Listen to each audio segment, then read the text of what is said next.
তুই আমার পাশে কি করিস? আর আমার জামা কোথায়? আমি তো আপনার রুমে থাকতে চাইনি, আপনি নিজেই আমাকে বাধ্য করেছেন। আর তাছাড়া আপনি আমার বউ, আমি আপনার সাথে থাকতেই পারি। আপনার উপর আমার অধিকার সবচেয়ে বেশি। এই শুয়োরের বাচ্চা, কি বললি তুই? কোনো ছোট লোক আমার স্বামী হতে পারে না। আর তোকে না বললাম আমার কাছে স্বামীর অধিকার চাইবি না? আমার সব তো নষ্ট করে দিলি। আর কি বাকি রাখছোস? আর আমি তোকে কি বাধ্য করেছি?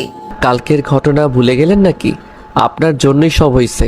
আর আমি আমার বউকে আদর করছি, অন্য কাউকে না। আমি যদি জানতাম আপনি কালকে ওই রকম কিছু একটা করবেন, তাহলে কোনোদিনও আপনার সাথে যেতাম না। জানেন কালকে আপনার সাথে কি হয়েছিল? আমি কিছু শুনতে চাই না। আর তুই কুত্তার বাচ্চা আমার সাথে এমনটা করতে পারলি? আমি তোকে স্বামী হিসেবে মানি না বলেই তুই সুযোগ খুঁজছিলি, তাই না? আর সেই সুযোগ পেয়ে গেলি আর কাজে লাগিয়ে ফেললি। ছি! আপনি আমার পুরো কথাটা শুনছেন না কেন? আমার চোখের সামনে থেকে সরে যা, আমি তোকে দেখতে পারছি না। আমি নিশ্চুপ থেকে তাকে বললাম, কালকে রাতে আপনি নেশা করে সেন্স ছিল না। আর এই সুযোগ নিয়ে আপনার বান্ধবীর ভাই আপনার সাথে খারাপ কিছু করতে চাচ্ছিল। তাই তো আমি আপনাকে ওখান থেকে নিয়ে আসি। বাসায় নিয়ে আসার পর আপনার সেন্স ছিল না বলে আমাকে জড়িয়ে ধরেছিলেন এবং ছাড়ছিলেন না। আমি অনেক চেষ্টা করে নিজেকে ছাড়াতে না পেরে এই দুর্ঘটনাটা ঘটে। এরপর রুবি আমার সব কথা শুনে বলল, আমি তোর কথা বিশ্বাস করি না। তুই মিথ্যা কথা বলতেছস আমার সাথে। তুই কি ভাবিস আমি কিছু বুঝি না? মিথ্যা কথা বলে তুই আমাকে ভোগ করলি। সত্যি কথা, আমি মিথ্যা বলতেছি না, আমাকে বিশ্বাস করুন। বিশ্বাস করি না ছোট লোকের বাচ্চা, তুই চলে যা আমার সামনে থেকে। আর কোনোদিনও আসবি না। তোকে আমি একটু ভালো ভাবতাম। আমি জানতাম না তোর চরিত্র এইরকম। এই শিক্ষা দিয়েছে তোর বাবা মা? এতই যদি শরীরের চাহিদা থাকতো পতিতালয়ে যাইতি। এসব কথা শুনে আমার রাগ উঠে গেল। সে আমার চরিত্র নিয়ে কথা বলল। এতদিন সব কিছু সহ্য করেছি শুধু ভালোবাসি বলে, কিন্তু আর না, এত কিছু আর আমি মেনে নিব না। রুবির জন্য আমার মনে যতটুকু ভালোবাসা ছিল তা আজ ঘৃণায় পরিণত হলো। আমি নিজেকে শান্ত করে রুবিকে বললাম, অনেক অপমান সহ্য করেছি শুধু তোকে ভালোবাসি বলে, কিন্তু তুই আমাকে এত বড় কথা বলতে পারলি? কি চাস তুই? আমি চলে যাব তোর জীবন থেকে, তাই না? রুবি আমার কথা শুনে কিছুটা অবাক হলো, কারণ আজ পর্যন্ত রুবিকে কখনো তুই করে বলিনি। সে আমার দিকে চেয়ে বলল, আমি চাই তুই আমার জীবনে কখনো ফিরে আসবি না। আর আসিস না আমার কাছে। আচ্ছা ঠিক আছে, আমি আজই চলে যাব। এই বাড়ি ছেড়ে আর আসবো না কোনোদিন তোর সামনে। তোর প্রতি আমার আজ থেকে আর কোনো ভালোবাসা নেই, যা আছে সব ঘৃণা। ভালো থাকিস। আর কোনোদিন তোর পিছু পিছু এসে বলবো না ভালোবাসি। এ কথা বলে ব্যাগে প্রয়োজনীয় জিনিসগুলো নিলাম, সাথে রুবির একটা ছবি নিলাম। আমি রুবির রুম থেকে আমার সব কাপড় গুছিয়ে নিয়ে বেরিয়ে গেলাম ওর রুম থেকে। রুবি আমার যাবার পথে চেয়েছিল, তাতে আমার কি? খালু খালাম্মাকে কিছু বললাম না, জানি তারা কষ্ট পাবে, হয়তো আমাকে অনেক খুঁজবে। একটা দীর্ঘশ্বাস ফেললাম, পিছন ফিরে বাসাটাকে একবার ভালোভাবে দেখে নিলাম। কতগুলো বছর ছিলাম এই বাড়িতে। রুবির অবহেলায় আর আন্টি আঙ্কেলের ভালোবাসায় দিনগুলো কেটে যাইতো। এই বলে রাস্তায় আপন মনে হাঁটছি। ভাবতেই পারিনি আমার জীবনে এমন একটা দিন আসবে। প্রিয় মানুষটির থেকে আলাদা হতে হবে। বিধাতা কেন আমাকে এমন পরীক্ষার সম্মুখীন করলেন? কেন এত অবহেলিত আমি রুবির কাছে? কেন বুঝে না ওকে সত্যি ভালোবাসি? তবে ওর থেকে দূরে গিয়েও যদি ও আমার ভালোবাসা বোঝাতে পারি তাহলে তাই করব। চলে যাব অনেক দূরে, আর আসবো না ওর কাছে। আর কাউকে ছোট লোক বলতে হবে না, আর কাউকে গালাগালি করতে হবে না। আর কালকের কথাগুলো ভাবতে লাগলাম, কি থেকে কি হয়ে গেল। সামান্য ভুলের জন্য এত বড় শাস্তি পেতে হচ্ছে। কালকে রাতে যদি নিজেকে একটু কন্ট্রোল করতে পারতাম তাহলে আর এমন একটা সময় দেখতে হতো না। বুক ফেটে কান্না আসতে লাগলো। ভাবতেই কেমন জানি লাগে। জীবনে পথ চলতে হবে একা, পাওয়া হলো না রুবির ভালোবাসা। আমি তো শুধু একটু ভালোবাসাই চেয়েছিলাম ওর থেকে, তার বদলে কি পেলাম? শুধু অবহেলা। কোথায় যাব আমি, কি করব, কিছুই মাথায় আসছে না। ভাবলাম এই শহরে আর থাকবো না, চলে যাব এই শহর ছেড়ে। যেই শহর শুধু অবহেলা পেয়েছি সেখানে আর থাকবো না। আর ফিরে আসবো না এই শহরে, আর আসবো না রুবির কাছে, আপনজনের কাছে। এই কথা ভেবে চলে গেলাম রেল স্টেশনে। সেখান থেকে টিকিট কাটলাম সিলেটের। কিছু সময় পর ট্রেন ছেড়ে দিল। আমিও গিয়ে বসে পড়লাম ট্রেনে। ট্রেন চলছে আপন গতিতে। আর আমি ভাবছি, আজ যদি আমার মা বাবা বেঁচে থাকতো তাহলে আর এই দিন দেখা লাগতো না। মা বাবাকে খুব মিস করছি। কোথায় চলে গেলে তোমরা আমাকে একা করে? কেন নিয়ে গেলেন আমাকে ছেড়ে গেলে এই নিষ্ঠুর পৃথিবীতে, যেখানে শুধু অবহেলায় পড়ছি আমি তিলে তিলে? এই রে, আপনাদের তো পরিচয় দেওয়া হয়নি।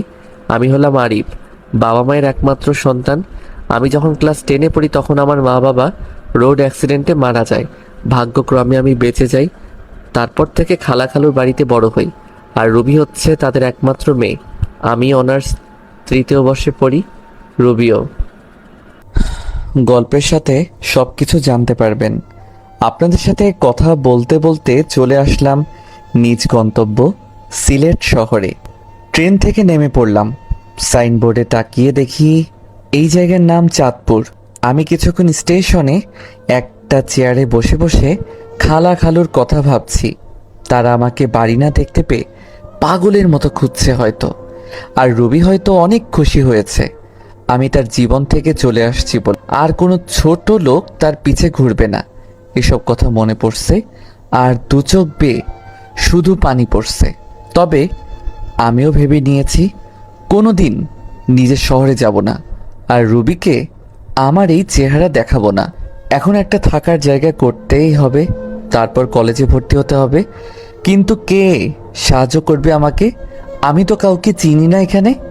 এবার স্টেশন থেকে বেরিয়ে শহরের দিকে যাচ্ছি। এভাবে হাঁটতে হাঁটতে কখন যে রাত হয়ে যায় মনে নাই। আমি রাস্তার ল্যাম্প পোস্টের নিচে দাঁড়িয়ে আছি, আর তখনই দূরে দেখলাম একটা লোক গাড়ি থেকে নেমে দোকানে কিছু জিনিস নিয়ে গাড়ির কাছে যাচ্ছিল। আর তখনই লোকটা বুকে হাত দিয়ে রাস্তার মাঝে পড়ে গেল। আমি যাইতে যাচ্ছিলাম, তারপর একটু ভেবে গেলাম লোকটির কাছে। লোকটি দেখে মনে হলো অজ্ঞান হয়ে গেছে। আমি তাকে ওনার গাড়িতে ওঠালাম। পাশের মানুষ প্রশ্ন করে জানতে পারলাম পাশে একটা হাসপাতাল আছে। তাকে ওই হাসপাতালে নিয়ে গেলাম। ডাক্তার নার্স এসে তাকে নিয়ে গেল। আমি ভাবলাম চলে যাব, তারপর ভাবলাম লোকটাকে একটু দেখেই যাই কি অবস্থা। কিছু সময় পর ডাক্তার বেরিয়ে এসে বলল, চিন্তার কোনো কারণ নেই, রোগী এখন সুস্থ আছে। কি হয়েছিল ওনার? উনি হার্টের রোগী, হার্ট সমস্যার কারণে এই রকম হয়েছে। বলে ডাক্তার চলে গেল। এখন 3টা বাজে, আমারও যাওয়ার কোনো জায়গা নেই, তাই হাসপাতালে থেকে গেলাম। সকালে ওনার সাথে দেখা করে চলে যাব। সকালে আপনি এখন কেমন আছেন? এখন একটু ভালো আছি বাবা, তুমি আমার জীবন বাঁচিয়েছো, তোমাকে কি বলে ধন্যবাদ দিব? আঙ্কেল, ধন্যবাদ জানানোর দরকার নেই। আচ্ছা, আমি আসি।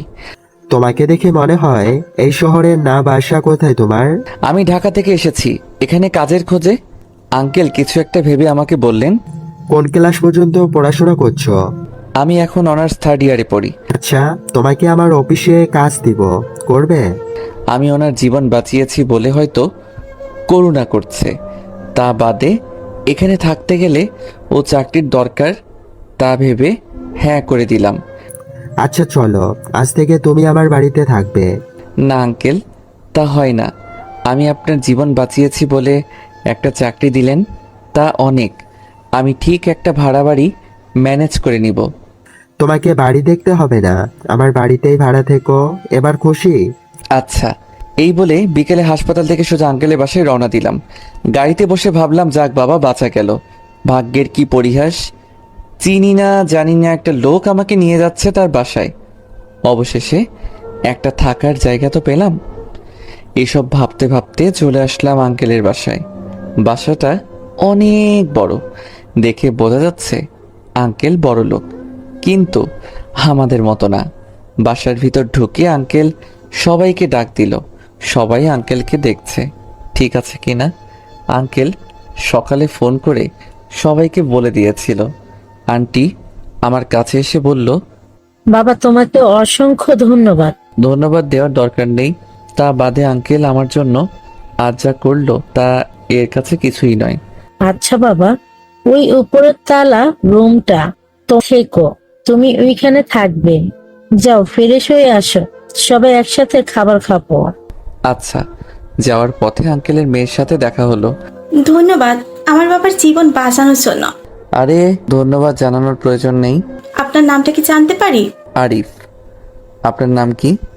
আমার নাম রিমি, আমি অনার্স 3য় বর্ষে পড়ি। আমি অনার্স 3য় বর্ষে পড়ি। আপনার বাসায় কে কে আছে? আমি এতিম, আমার কেউ নেই। এবার মেয়েটির দিকে তাকিয়ে দেখি মেয়েটি আমার দিকে এক দৃষ্টিতে তাকিয়ে আছে। হয়তো আমার উপরে মায়া হচ্ছে। তারপর উপরে গেলাম, ব্যাগটা বেডের উপর রেখে ফ্রেশ হতে গেলাম। ফ্রেশ হয়ে আসতে না আসতে আন্টির ডাক, খেতে ডাকছে। নিচে গিয়ে খাবার টেবিলে বসলাম, সবাই একসাথে খাচ্ছি। তখন আঙ্কেল বলল, তোমার তো এখনো পড়ালেখা শেষ হয়নি, তা পড়াশোনা ছেড়ে দিবে নাকি? না আঙ্কেল, চাকরির পাশাপাশি পড়াশোনা করব। তারপর রাতের খাবার খেয়ে রিমি আমার সাথে রুমে গেল। দুজনে মিলে রুমটা একটু গোছালাম। আসলেই রিমি মেয়েটা অনেক সুন্দর আর অনেক ভালো। তবে রিমি আমার দিকে একটু পরপর আর চোখে তাকাচ্ছে আর মিটমিট করে হাসছে।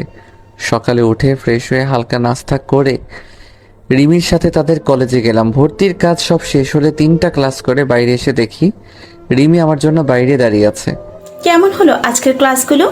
অনেক ভালো, আর কলেজটা অনেক সুন্দর, খুব ভালো লাগছে আমার। তারপর বাসায় চলে আসলাম। দুপুরে খাবার খেয়ে দিলাম একটা ঘুম থেকে উঠলাম বিকালে। তারপর রিমি আসলো আমার ঘরে। আরে রিমি, এখানে কেন? কেন আসতে পারি না বুঝি? আরে তোমার বাসা, তোমার ঘর, তুমি আসবে না তো কে আসবে? বলছিলাম কোনো দরকার ছিল নাকি, তাই বললাম। না, সেই রকম কিছু না, ভাবলাম তোমাকে নিয়ে একটু ঘুরতে যাব। আমি ভাবলাম এখানকার কিছুই তো চিনি না, তা ঘুরতে গেলে অনেক কিছু চেনা হবে, তাই হ্যাঁ বলে দিলাম। তারপর দুজনে মিলে বের হলাম ঘুরতে। রিমি নীল একটা শাড়ি পরেছে, দেখতে খুব সুন্দর লাগছে। মেয়েটার মনও ভালো। তারপর আমরা দুজন মিলে অনেক জায়গায় ঘুরলাম। কিছু খেয়ে বাসায় চলে আসলাম সন্ধ্যার দিকে। বাসায় এসে শুয়ে পড়লাম। মনে পড়লো ফোনের কথা, সেদিন বন্ধ করে রেখেছিলাম, ওইভাবে বন্ধ হয়ে আছে। ফোনটা হাতে নিয়ে ফোন থেকে সিম বের করলাম, সিমটা ভেঙে ফেললাম। তারপর আন্টি খেতে ডাকলো, খেতে গেলাম নিচে। সবাই একসাথে ডিনার করলাম। তারপর আমি চলে গেলাম আমার রুমে। আজকে তাড়াতাড়ি ঘুমাতে হবে, কালকে কলেজে যাব না, কালকে আঙ্কেলের সাথে তার অফিসে যাব কাজ বুঝে নিতে। এই ভেবে ঘুমাতে যাচ্ছি, তাও ঘুম আসছে না। মনে পড়ে যাচ্ছে রুবির কথা। সে আমাকে যতই অবহেলা অপমান করুক না কেন, হাজার হয়েও সে আমার ভালোবাসার মানুষ। মানুষ প্রথম ভালোবাসার মানুষকে কখনো ভুলতে পারে না। আমার বেলাও তার বিকল্প হয় নাই। এই কথাগুলো ভাবছি আর চোখ দিয়ে পানি গড়িয়ে পড়ছে। এভাবে থাকতে থাকতে হারিয়ে গেলাম ঘুমের দেশে। চোখ খুলে দেখি 6টা বেজে গেছে। আমি উঠে ফ্রেশ হলাম, হয়ে রিমিদের ওখানে গেলাম। আসলে রিমিরা নিচে থাকে আর আমি দোতলায় থাকি। নিচে যেতে আন্টির সাথে বসতে বলল। বসে থাকতে থাকতে একসময় আঙ্কেলও চলে আসলো। সবাই একসাথে বসে সকালে নাস্তা সেরে ফেললাম। তা আরিফ, তুমি আজ থেকে অফিসে জয়েন করতে চাও? হ্যাঁ আঙ্কেল, আজ থেকেই যাব, আর অফিসের পাশে বসে পড়াশোনাও চালিয়ে যাব। এই বলে আঙ্কেল আর আমি বেরিয়ে পড়লাম বাসা থেকে অফিসের উদ্দেশ্যে। অফিসে গিয়ে আঙ্কেল সবাইকে ডাক দিলেন। সবাই আঙ্কেলের পাশে আসলেন। আঙ্কেল আমাকে দেখিয়ে দিয়ে বললেন, এর নাম আরিফ, এ এখন থেকে এখানে কাজ করে, আজ থেকে জয়েন্ট করলো। তারপর সবার সাথে আমি কুশল বিনিময় করলাম। এরপর আঙ্কেল ম্যানেজারকে বলে গেলেন আপনি কাজ বুঝিয়ে দিতে। ম্যানেজার সাহেব আমাকে একটা কেবিনে নিয়ে গেলেন এবং অফিসে কাজগুলো বুঝিয়ে দিয়ে চলে গেলেন। এই কাজ করতে করতে দুপুর হয়ে গেল। পিয়ন এসে বলে গেলেন আঙ্কেল নাকি ডাকছে। তাই আমি আঙ্কেলের কাছে গেলাম। স্যার আমাকে ডেকেছেন? আঙ্কেল রাগী গলায় বলল, তুমি আমাকে আঙ্কেল ডাকছো যে? এটা তো অফিস, এখানে আপনি আমার বস, তাই আঙ্কেল ডাকলে কেমন দেখায় না? তোমাকে ডাকছিলাম, আজ আর কাজ করতে হবে না, চলো বাসায় যাব, কাল থেকে এসো। আচ্ছা চলেন। এই বলে আমি আর আঙ্কেল বেরিয়ে পড়লাম অফিস থেকে বাসার উদ্দেশ্যে। বাসায় আসলাম, রুমে গিয়ে ফ্রেশ হয়ে নিচে আসলাম। তখনই দেখলাম রিমি আসছে কলেজ থেকে। রিমি গেল ফ্রেশ হতে। ফ্রেশ হয়ে আসলে সবাই একসাথে খাবো। তারপর আঙ্কেল, রিমি সবাই আসলো খাবার খেয়ে। আমি আমার রুমে গিয়ে ঘুমিয়ে পড়লাম। বিকেলে উঠে বাইরে গেলাম, নতুন সিম কিনতে হবে, আগের সিমটা নষ্ট করে ফেলেছি যাতে কেউ যোগাযোগ করতে না পারে। তারপরে একটু ঘোরাঘুরি করে বাসায় এসে রিমিদের ওখানে গিয়ে রাতের খাবার খেয়ে চলে গেলাম রুমে। কাল আবার অফিসে যেতে হবে। এভাবেই কেটে গেল অনেক দিন। তাও আমার মন থেকে রুবিকে মুছে ফেলতে পারলাম না। যখনই তার কথা মনে হয় অনেক কষ্ট হয়। কি করব, ভালোবাসি যে তাকে। এখন আর রিমিদের ওখানে প্রয়োজন ছাড়া যাই না। এখন আমি নিজেই রান্না করে খাই, আর কতকাল মানুষের বাসায় খাবো। আমার জন্য যা করেছে সেটাই অনেক।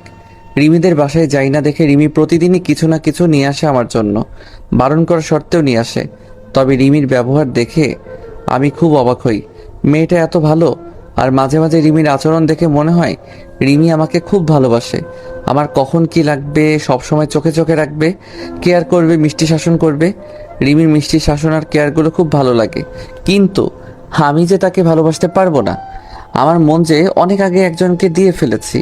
দূরে আছি তো কি হয়েছে, দূর থেকেও মানুষকে ভালোবাসা যায়। একদিন আমি কলেজে এক মেয়ে বান্ধবীর সাথে কথা বলেছি আর সামনে গেটের দিকে যাচ্ছি। মেয়েটা আমার খুব কাছের মনে করে, সে আমার হাত ধরে হাঁটছে আর তখনই দেখি সামনেই রিমি, কিন্তু তার চোখ দিয়ে অনবরত পানি বের হচ্ছে।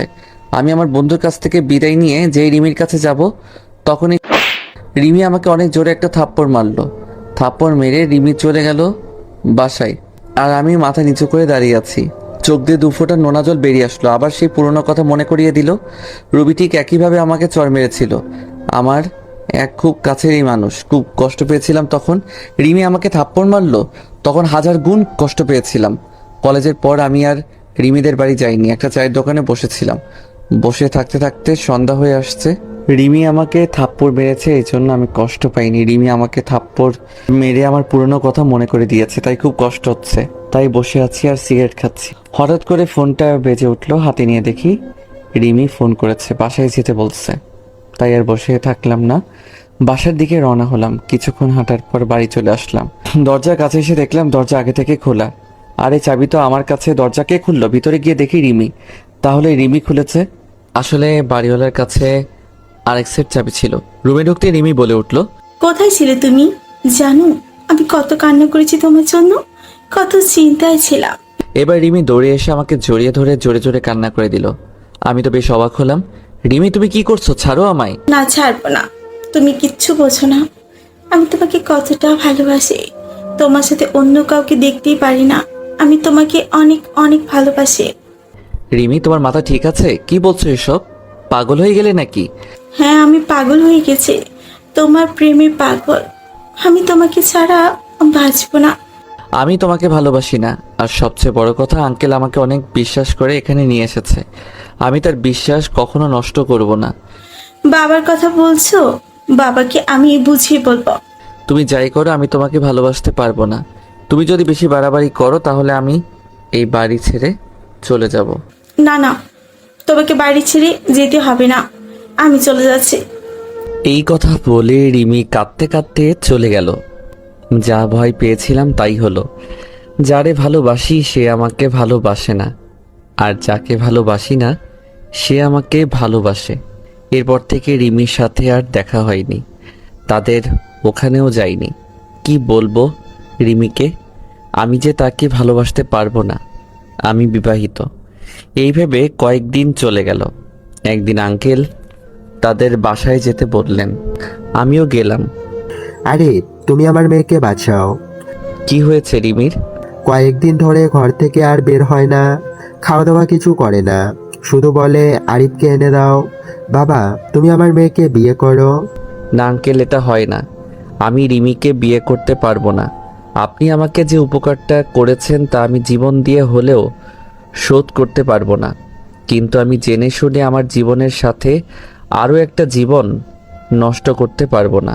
কেন বাবা, কি হয়েছে আমাকে একটু খুলে বলো। আমি বললাম রিমিকেও ডাক দিতে। তারপর আঙ্কেল আন্টি রিমি সবাইকে উদ্দেশ্য করে বললাম, আমি বিবাহিত। আমার এই কথা শোনার জন্য মনে হয় কেউ প্রস্তুত ছিল না। সবাই একসাথে বলে উঠল, কি? তুমি যে বললে তোমার কেউ নাই, তুমি এতিম, তাহলে? আসলে আমি এতিম হলেও আমার খালাখালুর বাড়িতে বড় হয়েছি এবং আমার বউ আছে। তাহলে তুমি এখানে কেন পরিবার ছেড়ে? সে এক দুঃখের কাহিনী, শুনুন তাহলে। সবাইকে বলতে লাগলাম, আমি আরিফ। সবেমাত্র আমি এসএসসি পাস করেছি, 4.97 পয়েন্ট পেয়েছি। আজ আমি অনেক খুশি।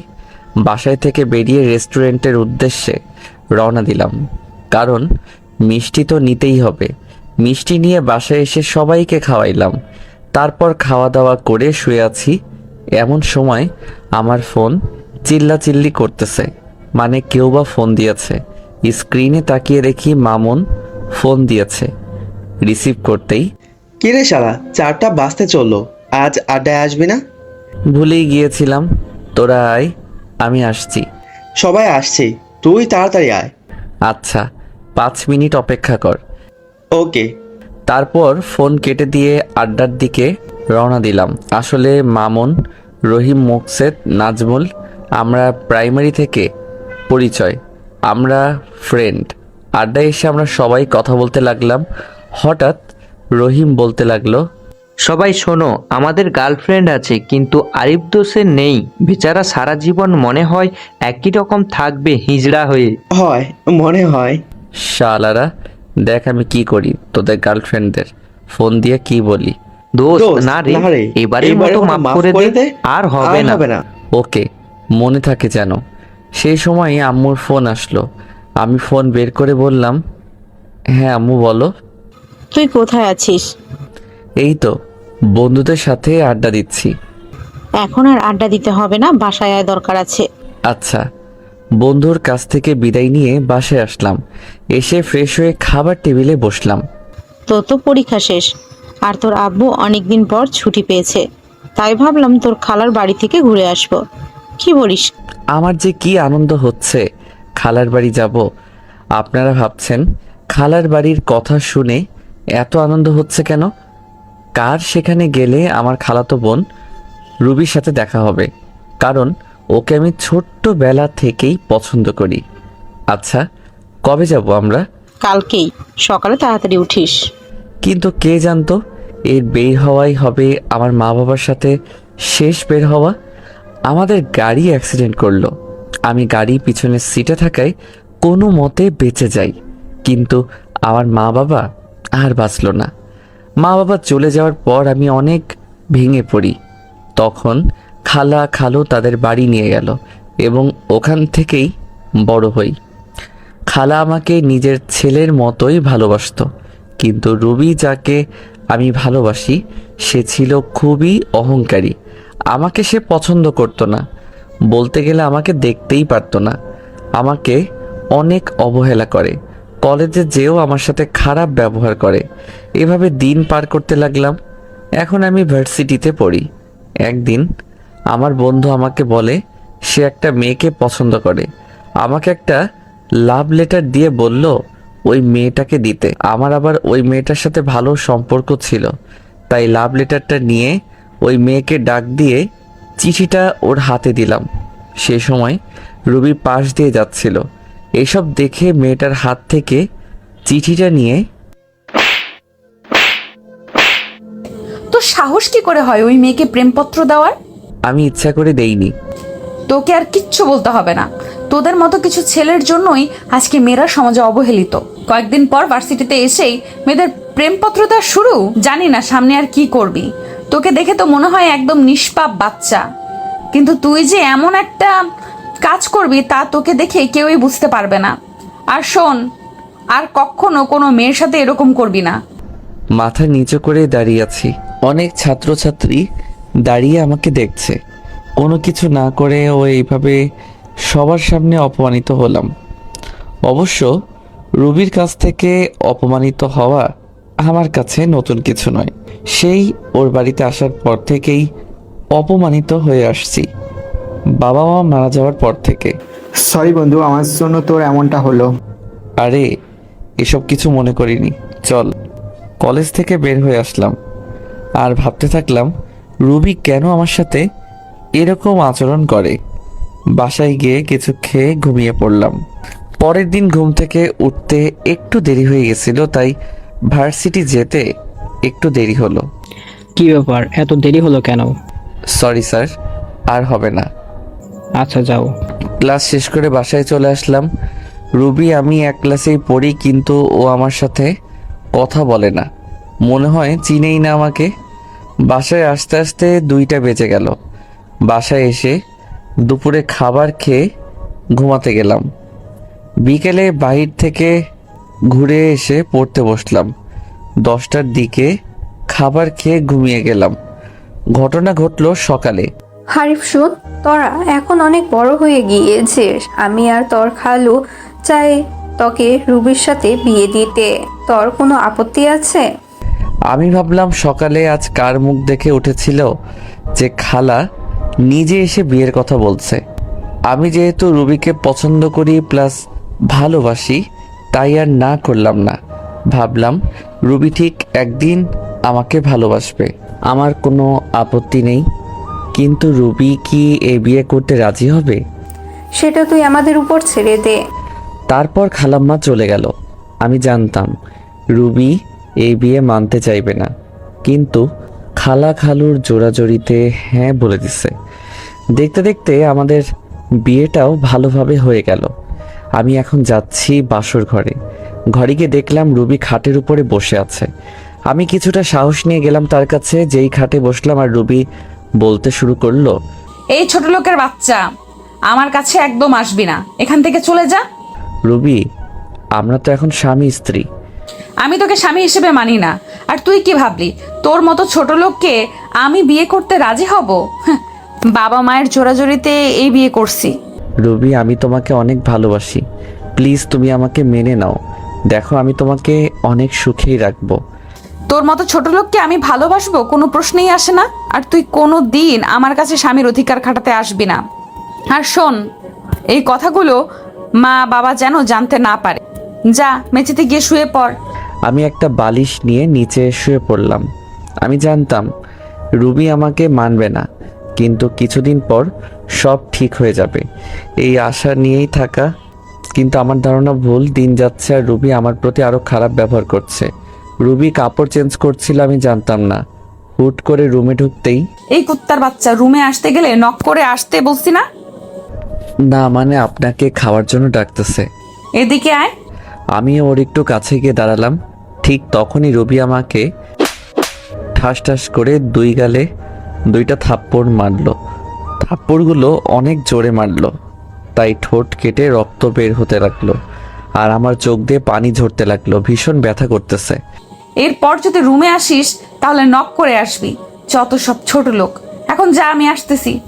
আমি কিছু বললাম না। এইটা আমার সাথে শুধু আজকে ঘটেছে তা না, প্রতিদিনই আমার সাথে এইরকম করে রবি। ঠোঁটে ভীষণ ব্যথা করতেছে। ওয়াশরুমে গিয়ে ঠোঁটের রক্তগুলো মুছতে চাইতেছি, কিন্তু হাত লাগাতে পারছি না। ভীষণ ব্যথা করতেছে। কোনো মতে ফ্রেশ হয়ে নিচে চলে আসলাম। নিচে গিয়ে দেখি রুবি খাওয়ার টেবিলে বসে আছে। আমিও গেলাম। আরিফ, এই দিকে আসো। জি খালু, বলেন। দাঁড়িয়ে আছো কেন? কি, বসো, আমরা একসাথে খাবো। আমি রুবির দিকে তাকালাম। ও আমার দিকে আগুন চোখে তাকিয়ে আছে। আমি কিছু বললাম না। এখনো দাঁড়িয়ে আছি। কি হয়েছে আরিফ? তোকে বসতে বললো না? আসলে খালা আমাকে তুই করেই বলে। আমাকে নিজের ছেলের মতো ভাবেন। আমি এখনো দাঁড়িয়ে আছি আর রুবির দিকে চেয়ে আছি। রুবি শুধু রাগে ফুঁসতেছে। আরিফ, তোমাকে আমি বসতে বলেছি, তুমি দিন দিন অবাধ্য হয়ে যাচ্ছ। খালু, বসতেছি। আমি যখন বসতে যাব তখনই রুবি চেয়ার থেকে উঠে দাঁড়িয়ে যায় আর বলতে লাগলো, এই ছোট লোকের সাথে আমি এক টেবিলে বসে খেতে পারবো না। তোমাদের মন চাইলে তোমরা খাও। কিসের ছোট লোক? ভুলে যাস না রুবি, আরিফ কিন্তু তোর স্বামী। কিসের স্বামী? আমি মানি না। এই বলে রুবি না খেয়ে চলে গেল। খালা খালু দুইজন আমার দিকে অসহায় দৃষ্টিতে তাকিয়ে আছে। আমি মুচকি হেসে বললাম, খালু, আমি কিছু মনে করিনি রুবির কথায়। একদিন সব ঠিক হয়ে যাবে ইনশাল্লাহ। তাই যেন হয় বাবা। হায়, তোকে আমি নিজ হাতে খাইয়ে দে। আমি আর কিছু না বলে চুপচাপ খেয়ে নিলাম। এরপর রুমে চলে আসলাম। রুমে এসে দেখি রবি খাটে শুয়ে আছে।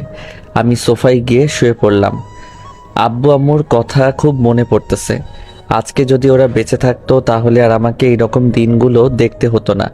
আব্বু আম্মুর জন্য খুব খারাপ লাগতেছে, চোখে পানি চলে আসছে। তবে খালা খালু মাঝে আমি আমার মা বাবাকে দেখি, তারা আমাকে অনেক ভালোবাসে। কথাগুলো ভাবতে ভাবতে ঘুমিয়ে গেলাম। ফজর নামাজের আজান শুনে ঘুমটা ভেঙে গেল, তাই উঠে ফ্রেশ হয়ে নামাজ পড়ার জন্য মসজিদে গেলাম। চারদিকে হালকা হালকা আলো ফোটা শুরু করেছে। এরপর নামাজ পড়ে মোনাজাত করতে লাগলাম আব্বু আম্মুর জন্য। এক পর্যায়ে মনে পড়ে ছোটবেলার কথা। আব্বুকে ঘোড়া বানিয়ে তার পিঠে চওড়া, আব্বুর সাথে স্কুলে যাওয়া, কান্না চলে এসেছে। বলতে লাগলাম, কেন তোমরা আমাকে একা করে চলে গেছো? তোমাদের সাথে নিলে না কেন? কেন রেখে গেলে এই নিষ্ঠুর পৃথিবীতে, যেখানে মা বাবা ছাড়া আর কেউ আপন নয়? কেন হলো আমার সাথে এই রকম? কেন আমাকে অবহেলা করে? কেন কেন? কথাগুলো বলতে লাগলাম আর কান্না করতে লাগলাম। এরপর বাসায় চলে আসলাম।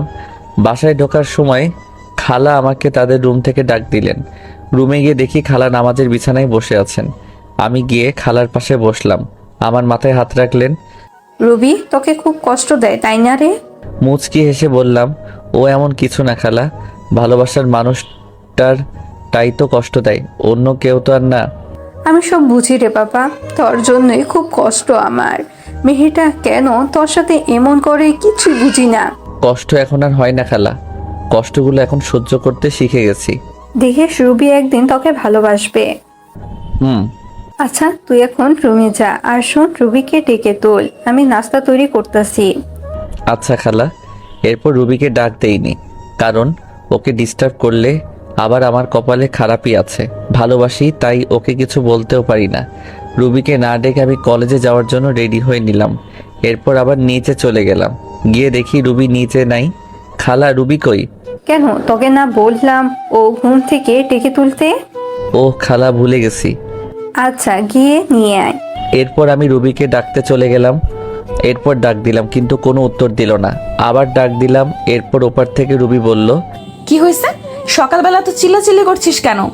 আপনাকে আন্টি ডাকছে, তাড়াতাড়ি নিচে আসতে, কলেজে যেতে হবে, পরে কিন্তু দেরি হয়ে যাবে।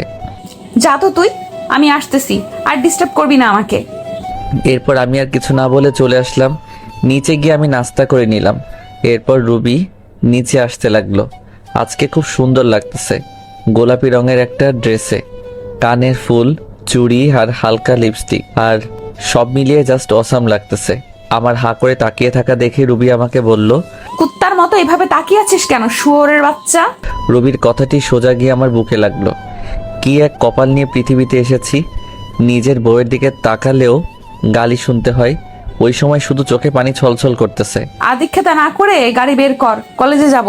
আমি আর কিছু না বলে গাড়ি বের করে রুবির জন্য অপেক্ষা করতে লাগলাম। কিছুক্ষণ পর রুবি আসলো। এরপর আমরা কলেজে চলে আসলাম।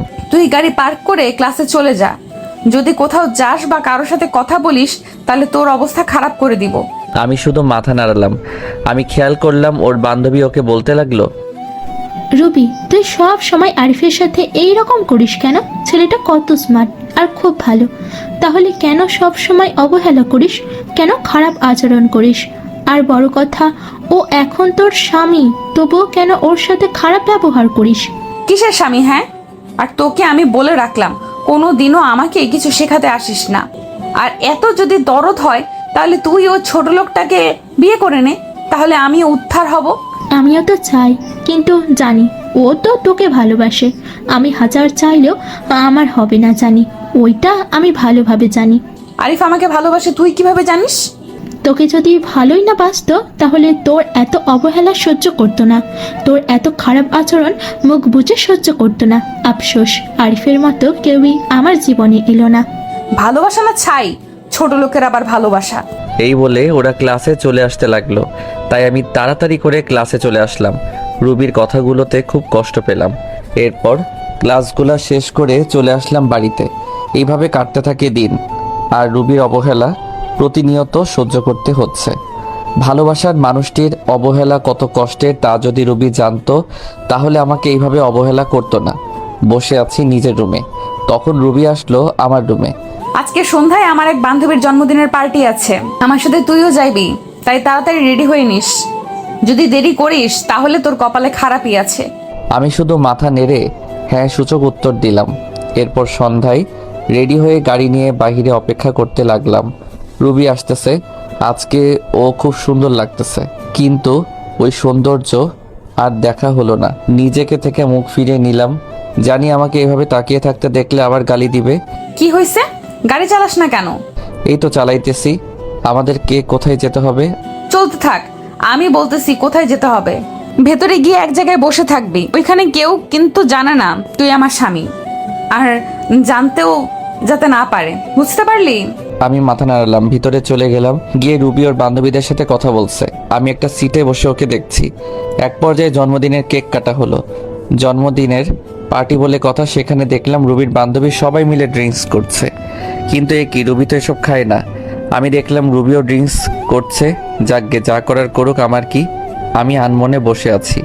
বসে থাকতে থাকতে এক পর্যায়ে চোখ গেল রুবির দিকে। দেখছি রুবির সাথে একটা ছেলে ঢলাঢলি করছে। তা দেখে তো আমার মাথা পুরো গরম হয়ে গেল। রুবি প্রচুর ড্রিঙ্কস করায় কিছু বুঝতে পারছে না। ছেলেটা দেখছি রুবির সাথে খারাপ কিছু করার চেষ্টা করছে, তাই আর এসব না দেখতে পেয়ে চলে গেলাম ওর কাছে। গিয়ে সোজা রুবির গালে একটা থাপ্পড়। এরপর আমি গিয়ে ছেলেটিকে ইচ্ছা মতো মারতে লাগলাম। শালা, আমার বউয়ের দিকে খারাপ দৃষ্টিতে তাকাচ্ছিস? মারতে মারতে প্রায় ছেলেটিকে আধামরা করে ফেলি। তখনই রুবির বান্ধবী, যার আজ জন্মদিন, সে এসে আমাকে আটকায়, বলে, ভাইয়া সরি, আমার ভাই এই রকম কাজ করবে আমি তা জানতাম না, ভাইয়া ক্ষমা করে দিন। এরপর ছেলেটির মুখ টিপে ধরে বলতে লাগলাম, তোর ভাগ্য ভালো, তোকে ছেড়ে দিলাম। আর শুনে রাখ, রুবি আমার, শুধুই আমার। ওর দিকে যে চোখ তুলে তাকাবে আমি ওর চোখ উপড়ে ফেলবো। Mind it. রুবি কিছু বলছে না, হয়তো বেশি ড্রিঙ্কস করার কারণে এই রকম হয়েছে। তাই আমি রুবিকে কোলে তুলে নিয়ে নিচে চলে আসলাম, আর সবাই আমাদের দিকে তাকিয়ে আছে। এরপর গাড়ি করে রুবিকে নিয়ে আসলাম। গাড়ি থেকে রুবিকে কোলে করে নামিয়ে ওর রুমে নিয়ে আসলাম। এরপর তাকে তার খাটে শুইয়ে দিলাম। রুবি আমার গলা জড়িয়ে ধরে আছে। আমি নিজেকে ছুটাতে চাইলাম, কিন্তু পারলাম না। রুবি আমাকে টান দিয়ে ওর বুকের মাঝে ফেলে দেয়। ওর গরম নিঃশ্বাস আমি অনুভব করতে পারছি। ওর শরীর থেকে আলাদা একটা গন্ধ আসতেছে, যা আমাকে পাগল করে দিচ্ছে। রুবি আমাকে ওর বুকের মাঝে জড়িয়ে নেয়। আমি কোনো মতে নিজেকে ছাড়িয়ে উঠতে চাইলাম, কিন্তু পারলাম না। এই কি করছেন? কি ছাড়েন আমাকে। হুম, তোমাকে আজকে ছাড়তেছি না। মানে কি বলতে চান আপনি? দেখেন, আমাকে বলতে পারলাম না। রুবি আমার আর ওর ঠোঁট জোড়ে এক করে নিলাম। আমি কিছু করতে পারছি না, আমার হাত পা ঠান্ডা হয়ে আসতেছে। আমি জানি রুবি এসব কিছু নেশার ঘরে করতেছে। আমার এই রকম করা ঠিক হবে না, তাই নিজেকে ছুড়াতে চাইলাম, কিন্তু পারতেছি না। রুবি আমাকে এখনও খুব জোরে জড়িয়ে ধরে আছে, আর আমার ঠোঁট চুষতেছে। আমিও ধীরে ধীরে দুর্বল হতে লাগলাম। আমিও রুবির ডাকে সাড়া দিলাম। রুবি, আমার বউয়ের উপর আমার অধিকার আছে, আর যা হবার পরে ভেবে দেখা যাবে। ধীরে ধীরে দুইজন তলিয়ে গেলাম ভালোবাসার গভীর সাগরে। সকালবেলা আমার ঘুম ভেঙে যায়। আমি এখনও রুবির বুকের মাঝে আছি, আর রুবি আমাকে জড়িয়ে রেখে। রুবির শরীরে কোনো কাপড় নেই। আমি নিজেকে ছাড়িয়ে রুবির কপালে একটা চুমু দিলাম। আমার স্পর্শে রুবির ঘুম ভেঙে যায় এবং আমাকে দেখে চমকে ওঠে। তুই এখানে কি করিস? আমার পরনের কাপড় কোথায়? এরপর তো সব কিছু আপনারা জানেন কি হলো আমার সাথে, আর না জানলে দেওয়া আছে, গিয়ে জেনে আসুন। এরপর আমার সাথে রুবি কি করলো, আমি কেন বাসা ছেড়ে চলে আসলাম, সব কিছু আঙ্কেল, আন্টি, রিমি সবাইকে বললাম। আমি তাদের দিকে তাকাতেই বুঝতে পারলাম তারা মন খারাপ করে বসে আছে। তারপর রিমি বলল, তুমি রুবিকে ডিভোর্স দিয়ে দাও, আমি তোমাকে বিয়ে করব। এ হয় না রিমি। রুবি আমাকে যতই অবহেলা করুক না কেন, আমি তাকে এখনো আগের মতোই ভালোবাসি। আমি তার জায়গা কাউকে দিতে পারবো না। তুমি এইরকম করলে আমি আর এই বাড়িতে থাকবো না, চলে যাব দূরে কোথাও। আর বলবো না, তাও তুমি চলে যেও না। আমার এই রকম পরিস্থিতি দেখে আঙ্কেল আন্টি কিছু বলতে পারলো না। তা বাদে আমি বিবাহিত। তারা জেনে শুনে তাদের মেয়েকে একটা বিবাহিত ছেলের সাথে বিয়ে দিতে চাইবে না, যার ঘর সংসার, স্ত্রী আছে। তার মেয়ে জীবন নষ্ট হয়ে যেতে দিবেন না। আমি এরপর ওদের বাসা থেকে চলে আসলাম, আর যাইনি ওদের বাসায়।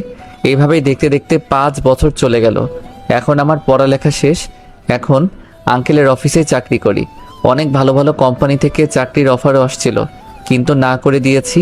কারণ এই শহরে প্রথম যখন আসি তখন এই আঙ্কেল এই অফিসে চাকরি দিয়েছিল।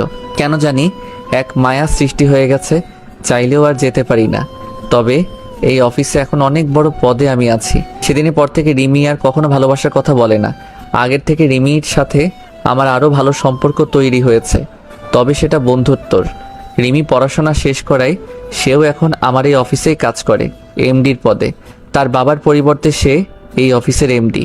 আমরা প্রতিদিন একসাথে করেই অফিসে যাই। আজ আমি প্রতিষ্ঠিত, আমার কোনো চিন্তা, কোনো চাপ নেই, আর কোনো অবহেলা নেই, কারো অপমান, আর কেউ ডাকে না ছোট্ট লোক বলে, কারো হাতে থাপ্পড় খেতে হয় না।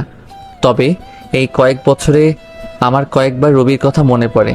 এমন কোনো রাত নেই যে আমার রবির কথা মনে পড়ে নাই। তবে নিজেকে এখন মানিয়ে নিতে শিখেছি। এমনিভাবে আমার দিন যেতে লাগলো। একদিন আঙ্কেল অফিসের সবাইকে এক জায়গায় করলেন আর বলতে লাগলেন, এবার আমরা একটা বড় ধরনের প্রজেক্ট পেয়েছি, প্রায় 2 কোটি টাকার। তাই এই কাজটা আমি আরিফকে দিতে চাই। আরিফ, তুমি কালকে বেরিয়ে পড়ো। প্রজেক্টের কাজটা ঢাকায়। ঢাকা কথাটা শুনে আমার মাথা ধরে গেল। আমি বলতেও পারছি না যে এই কাজটা আমি করতে পারবো না, এত বড় প্রজেক্ট যে, তাই কিছু বললাম না।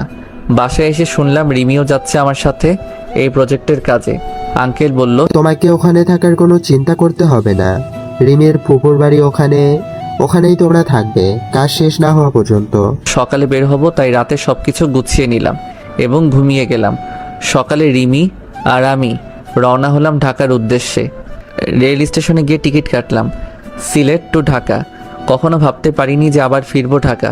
ভেবে নিয়েছিলাম আর কখনো যাব না, কিন্তু কি করার, ভাগ্যের যে লেখা আছে তাই হবে। রবি হয়তো আজ নতুন সংসার করতেছে, আমার কথা ভুলেই গেছে। এবার রিমি আর আমি ট্রেনে উঠলাম, গিয়ে বসে পড়লাম নিজের সিটে। ট্রেন চলছে আপন গতিতে। ভাবতে ভাবতে কখন যে ঢাকায় পৌঁছে গেছি খেয়ালই করলাম না। প্রাণের শহর ঢাকা শহর। আজ 5 বছর পর আসলাম। 5 বছর কেটে গেল, আজ আবারও ঢাকা ফিরছি। সব কিছু অচেনা মনে হচ্ছে। দেরি না করে সোজা রওনা দিলাম রিমির ফুপুর বাসায়। আমাকে দেখে চিনতে পারেনি, আর চিনবেই বা কী করে। আমার পাশে রিমির দিকে তাকিয়ে দৌড়ে চলে আসলো রিমির কাছে। রিমিকে ধরে বলল, মা, তুমি যে আসবে আমি কখনোই কল্পনা করতে পারিনি। সেই ছোট্টবেলায় এসেছিলি, আর তো একবারও আসিসনি। আমাদের কথা মনে পড়ে না বুঝি? যা, ফ্রেশ হয়ে আসো, আমি খাবার বেড়ে দিচ্ছি। আর হ্যাঁ, তোর পাশের ছেলেটা কে রে? ও আমাদের অফিসে কাজ করে, আর আমরা অফিসের একটা প্রজেক্টের জন্য এখানে এসেছি। ফ্রেশ হয়ে সবার সাথে দুপুরে খাবারটা খেয়ে শুয়ে আছি। এমন সময় রিমি এসে বলল, বিকেলে ফ্রি আছো? জবাবে হ্যাঁ অবশ্যই, তাছাড়া এখন তো আমার কোনো কাজ নেই, ফ্রি তো থাকবই। বলছিলাম কি ফুপু, বিকালে একটু ডাক্তারের কাছে যাবে? একা একা যাবে না, তাই আমাকে নিতে চাচ্ছে আমার সাথে, যদিও তুমিও যাও। আরে সমস্যা নেই, আমি তো ফ্রি আছি, গেলাম না হয় তোমার সাথে, সময়টাও কেটে যাবে। একা একা থাকতে কি আর ভালো লাগে? আচ্ছা, তুমি এখন রেস্ট নাও। বিকেলে রিমি একটা আকাশি কালারের শাড়ি পরছে, কাচের চুড়ি হাতে, চোখে কাজল দিয়ে আমার সাথে বের হয়েছে। ওকে দেখলে যে কোনো মানুষ প্রেমে পড়ে যাবে। ওকে দেখে রুবির কথা খুব মনে পড়ে গিয়েছে। যথারীতি ডাক্তারের চেম্বারে পৌঁছে গেলাম। রিমির ফুপুকে ডাক্তার দেখা শেষ, তারপরে চেম্বার থেকে বের হব, এমন সময়ে একজন শাড়ি পরা নারীর সাথে ধাক্কা খেলাম। এই যে মিস্টার, দেখে শুনে চলতে পারেন না? কণ্ঠটা খুব পরিচিত মনে হলো। পিছন ফিরে তাকাতে বড়সড় ধাক্কা খেলাম। মনের কষ্টটা আবার জেগে উঠল। এই যে রুবি সামান্য একটু পরিবর্তন হয়েছে, শুধু মেয়েদের বয়স ধরা খুব মুশকিল। তার নজর আমার দিকে পড়তেই অবাক দৃষ্টিতে তাকায় আমার দিকে, চোখ জোড়া ছলছল করতেছে। আরও অবাক হলাম, তার হাতে 3-4 বছরের একটা ছেলে, একদম রুবির মতো দেখতে হয়েছে। রুবির চোখ থেকে পানি পড়তেছে, আমি একদম স্পষ্ট দেখতে পাচ্ছি। এখানে বেশিক্ষণ থাকা যাবে না, তাহলে আমি যে আবার মায়ায় জড়িয়ে যাব। তাকে সরি বলে রিমিকে নিয়ে দ্রুত চেম্বার থেকে বেরিয়ে পড়লাম। এত বছরের কষ্টগুলো আমার ভেসে উঠল মনের ভিতর। নিজেকে কিছুতেই সান্ত্বনা দিতে পারছি না। রাতে বাসায় এসে কিছু না খেয়ে শুয়ে পড়লাম। আন্টি অনেক জোর করলো, খেলাম না আমি। সকালবেলা ঘুম ভাঙতেই দেখি রিমি নাস্তা হাতে নিয়ে দাঁড়িয়ে আছে। আমাকে দেখে বলল, রাতে তো কিছুই খাওনি, এখন একটু খেয়ে নাও। না করতে পারলাম না, নাস্তা খেয়ে বসে আছি। রিমি এসে বলল, ঘুরতে যাবে? একটু বাইরে থেকে ঘুরে আসি, তোমার মন ভালো হয়ে যাবে। অনিচ্ছা সত্ত্বেও রাজি হলাম। রিমিকে নিয়ে একটা নদীর ধারে বসে আছি। গাছপালা সমৃদ্ধ এই নদীর ধার। একটু ঘোরাঘুরি করে রাস্তা দিয়ে বাসায় যাচ্ছিলাম। রিমিও সাথে আছে। মেয়েটা খুব ভালো, আমাকে আপন মনে করে। এখন হয়তো ভালোবাসে আমাকে, কিন্তু সেদিনের ঘটনার পর থেকে আর কিছু বলে না। হয়তো ভয় বলে না, আমি চলে যাব বলেছিলাম। এমনইভাবে হাঁটছি, এমন সময় পিছন থেকে কেউ বলে উঠল, কেমন আছো আরিফ? পিছনে তাকাতেই দেখি রুবি। কে আপনি, আর কি চাই? আপনি করে বলছো? ধুর, আমি আপনাকে চিনি নাকি? এমন ভাবে বলছো মনে হয় যেন আমাদের কখনোই দেখা হয়নি। দেখুন, আমাকে বিরক্ত না করলে খুশি হব। রিমিকে আমার পাশে দেখে বলল, তোমার বউকে তোমার সাথে খুব মানিয়েছে। এই কথা বলাতেই আমার মেজাজটাই বিগড়ে গেল। মন চাচ্ছে কষে দুটো থাপ্পড় দিয়ে বলি, তোর কারণে, শুধু তোর কারণে ভুল বোঝার জন্য আমার জীবনটা নরকে পরিণত হয়েছে। পাবলিক প্লেস, এজন্য কিছু বলি নাই। রিমিকে নিয়ে সাথে সাথে ওই স্থান ত্যাগ করলাম। যাওয়ার সময় দেখতে পেলাম রুবির চোখগুলো ফুলে গেছে। তাতে আমার কি? আমি বারো কি হই? আমার কোনো যায় আসে না। ও মরুক আর বাঁচুক, আই ডোন্ট কেয়ার। কথা বলতে খুব কষ্ট হচ্ছিল। তারপরে বললাম, আমার সাথে কেন এরকম হচ্ছে? কেন পুরনো স্মৃতিগুলো আবার চোখের সামনে আসছে? আমি নতুন জীবন চেয়েছি, কেন আবার পিছুটান আমাকে আটকাচ্ছে? এসব ভাবতে ভাবতে বাড়ি চলে আসলাম। এসে শুয়ে পড়লাম আর ভাবতে থাকলাম রুবির কথা। কিছুই ভালো লাগছিল না। রুবির সাথে দেখা হয়ে আমার জীবনটা আগের মতো হয়ে গেল। খালি রুবির কথাই চিন্তা করছি। পরক্ষণে মনে হলো রুবি তো স্বামী, সংসার, ছেলে সব আছে, তাহলে কেন শুধু শুধু চিন্তা করছি? শত হলেও আমার প্রথম ভালোবাসার রুবি, ভুলে কি থাকা যায়? রুবির কথাগুলো ভাবতেছি, স্বার্থপরের মতো আমাকে একা করে দিল। বিনা দোষে আজ আমি নিঃসঙ্গ। হয়তো এটাই নিয়তি, আমার নিষ্ঠুর ভালোবাসা। সন্ধ্যায় বের হয়ে গেছি, অনেক রাতে বাসায় ফিরলাম। কলিং বেল বাজাতেই রিমি দরজা খুলে দিল। মনে হয় আমার অপেক্ষায় বসেছিল। একটা মেয়ে আমার খুব কেয়ার নিতেছে। আমার সেদিকে কোনো মনোযোগ নেই।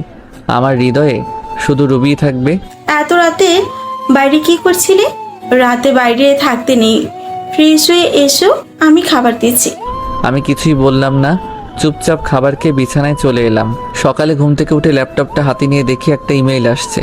সিন করতেই দেখি আমার ডিপার্টমেন্ট থেকে ইমেলটা এসেছে প্রজেক্টের কাজে। তাই রিমিকে বললাম তাড়াতাড়ি রেডি হতে, অফিসে যেতে হবে। রেডি হয়ে অফিসে রওনা দিলাম দুজনে। ওখানে যে আমি পুরাই শক খেলাম। আমার অফিসের এক্সিকিউটিং অফিসার যে রুবি, সেটা দেখে তো আমার মাথা খারাপ হয়ে গেল। এর সাথেই তাহলে আমার প্রজেক্টটা কমপ্লিট করতে হবে। যেখানে বাঘের ভয় সেখানেই সন্ধ্যা হয়। তারপর সবার সাথে আমরা পরিচয় হয়ে নিলাম। তারপর গেলাম রুবির কাছে। রুবি আমাকে দেখে চোখ বড় বড় করে তাকিয়ে আছে, হয়তো ভাবছে আমি এখানে কি করতে আসব। তারপর রুবিকে বললাম, আমি হলাম আরিফ, আর আমার পাশে ও হচ্ছে নীলা।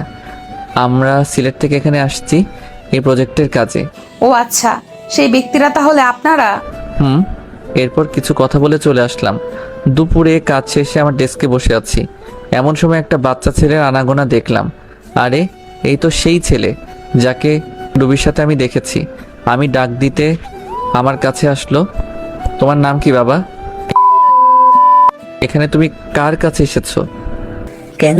আম্মুর সাথে। আম্মু আমাকে প্রতিদিন এখানে নিয়ে আসে। তোমার আম্মুর নাম কি? রবি আক্তার। বুকটা ধক করে উঠল। তাহলে এটা রুবির সন্তান। চোখে জল এসে গেল। যদি সব কিছু ঠিক থাকতো তাহলে ছেলেটা আমার হতো। ছেলেকে কোলে নিয়ে একটা পাপ্পি দিলাম। আঙ্কেল, আঙ্কেল, আপনি আমাকে আদর করেন কেন? আপনাকে তো আমি চিনি না। মা বলেছে অপরিচিত কালো কাঠে না দিতে। আজ থেকে আমরা বন্ধু। বলো মানুষ আবার বন্ধু হয় নাকি? হয় বাবা, হয়। আচ্ছা ঠিক, এখন আম্মুর কাছে যাই। আম্মু না হয় পকা দিবে। আচ্ছা যাও। রুবির কাছে রোহান যেয়ে বলল, আম্মু, আম্মু, আজ একটা লোক আমাকে খুব আদর করেছে আর বলেছে আমি নাকি তার বন্ধু।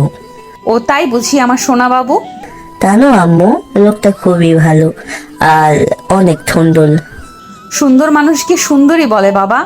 আম্মু, স্কুলে প্রতিদিন সবার বাবা আছে, তাদেরকে কত আদর করি। আমার বাবা লাগবে না আম্মু? ছেলের কথা শুনে আমার বুকটা ফেটে যাচ্ছে। আমার নিজের দোষে আজ সন্তানকে বাবা নামক বটগাছের ছায়া থেকে বঞ্চিত করেছি। কি হলো আম্মু, তুমি কাঁদতো কেন আম্মু? রুবি আর কিছু বলে ছেলেকে বুকের সাথে জড়িয়ে ধরলো। মনে মনে বলতে লাগলো, তোর বাবা যে আর কোনোদিন আসবে না। অফিস শেষে সিঁড়ি দিয়ে নামতেছি আমি আর রিমি। এমন সময় রুবিও নামতেছে। আমাকে দেখে অবাক দৃষ্টিতে তাকিয়ে আছে। আমি দেখেও না দেখার ভান করে নামতে লাগলাম। আমি তা জেলাস করার লক্ষ্যে রিমির সাথে হেসে খেলে কথা বলতেছি আর নামতেছি। পিছন ফিরে দেখি যে রুবির চোখ দিয়ে পানি পড়ছে আর শাড়ির আঁচল দিয়ে মুছছে। বারে তাতে আমার কোনো যায় আসে না। স্বামী, সংসার, ছেলে নিয়ে তো ভালোই আছে। রাতে বাসায় ফিরে আসলাম। প্রতিদিনের মতো রিমি আন্টি আজও খাবার নিয়ে টেবিলে বসে আছে। আমাদের দেখে বলল, তোমরা ফ্রেশ হয়ে আসো, আমি খাবার দিচ্ছি। রাতে খাবার খেয়ে ঘুমের রাজ্যে হারিয়ে গেলাম। সকালে ঘুম ঘুম চোখে দেখি যে কেউ একজন ডাকছে। এই উঠো, অফিস যাবেন না? আমি চোখ খুলে দেখি যে রিমি দাঁড়িয়ে আছে, একটা আকাশি কালারের শাড়ি পরছে। শাড়িটাতে অনেক সুন্দর লাগছে। ও মনে হয় অফিস যাওয়ার জন্য একেবারে রেডি হয়ে আছে। আসলে অ্যালার্ম বাজে নাই তো আজকে, তাই একটু দেরি হয়ে গেছে। ওয়াশরুম থেকে ফ্রেশ হয়ে নিচে এলাম, দেখি যে আন্টি আর রিমি খাবার টেবিলে বসে আছে। আন্টির পরিবার শুধু, আর আন্টি আর কেউ নেই, মানে আঙ্কেল অফিসের কাজে বাইরে গেছেন, আর তার ছেলে বিদেশি অফিসে চাকরি করে, তাই বিদেশে থাকে। তাই বাসায় এখন আন্টি ছাড়া আর কেউ নেই। আমিও নাস্তার টেবিলে বসে পড়লাম। খাবার শেষ করে রেডি হয়ে রিমিকে নিয়ে বের হলাম। রিমি নাকি আজ রিক্সা করে যাবে অফিসে, তাই একটা রিক্সা নিলাম। রাস্তায় দেখলাম রবি গাড়ি করে অফিসে যাইতেছে। রেড সিগন্যালে গাড়িগুলো আটকে পড়ছে। আমাদের রিক্সা নিয়ে ওর গাড়ির সাথে দাঁড়ালাম। আমার সাথে রিমিকে দেখে মুখটা মলিন হয়ে যায়। শাড়ির আঁচল দিয়ে যে বারবার চোখ মুছছে তা আমার দৃষ্টি এড়ায়নি। রিমিকে নিয়ে সোজা অফিসে চলে আসলাম। অফিসে এসে দেখলাম রবি আমার কেবিনের সামনে দাঁড়িয়ে আছে, তাই আমি রিমির সাথে হেসে হেসে কথা বলা শুরু করে দিলাম। আমিও ভাবতেছি একটু ঝাল না দিলে কি আর হয়। আমি সোজা রিমির গা ঘেঁষে বসে পড়ি আর হেসে হেসে কথা বলা শুরু করি। কথা বলছি আর রবির দিকে তাকিয়ে দেখি একেবারে তেলে বেগুনে ফুলে উঠছে। ও রাগ করলে আমার কি? রাগ সামলাতে না পেরে বলল, এটা অফিস, কোনো রোম্যান্সের জায়গা নয়। রিমি দেখো না অফিসার ম্যাডাম কি বলে। আরিফ, তুমিও না? এ কথা বলে রুবিও চলে গেল। আমি ভেবে পাচ্ছি না রুবি আমায় দেখে ওরকম ব্যবহার করছে কেন। তার তো স্বামী আছে। আমিও একটু মজা দেখতে রুবির পিছে পিছে রুবি কেবিনের সামনে যেতেই শুনতে পেলাম, আম্মু আম্মু আগামীকাল কুলের সালেরা বলেছে আম্মু আব্বুকে নিয়ে যেতে। তুমি তো প্রতিবারই বলো আব্বুকে নিয়ে দাও না। রুবির ছেলের এরকম কথা শুনে আমার জানার জন্য আগ্রহ হচ্ছে। রুবির ছেলে বলল তার বাবাকে স্কুলে নিয়ে যায় না। রুবির স্বামী কোথায়?